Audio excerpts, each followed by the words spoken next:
Hello, today we are going to be looking at the penalty Jesus paid.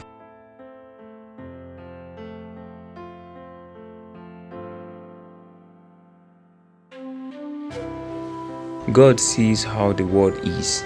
God, I made them with the ability to choose to do good or evil, and they chose to do evil. God looked off into the distance with a disappointed look on his face.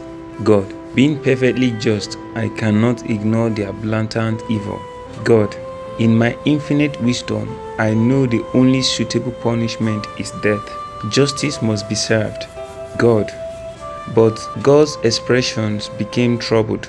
God, how can I give them death? I love them. The penalty must be paid. But how can their penalty be paid when the cost is so high? God hangs his head and a single tear falls. He then raises his head and looks ahead with conviction through tears.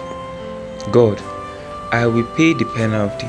And so Jesus was born into this world to do something for us, something big, something we couldn't do ourselves. Jesus wiped the slate clean. Satan sees how the world is. Satan, haha, all these people are sinners. Not a single one is good. They will all be thrown into the unquenchable fire. God, you are wrong, Satan. They are squared with a house. Their penalty has been paid in full.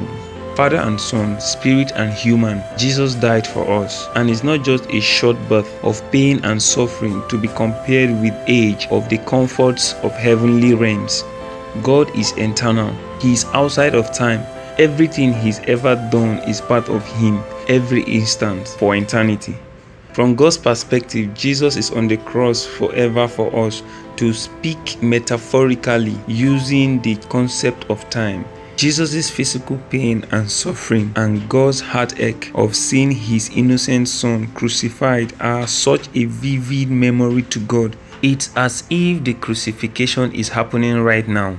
He made this part of himself forever for us, even though he knew even the best of us would often spit in his face and say, I don't need your ways. I don't need your love. I can take care of myself.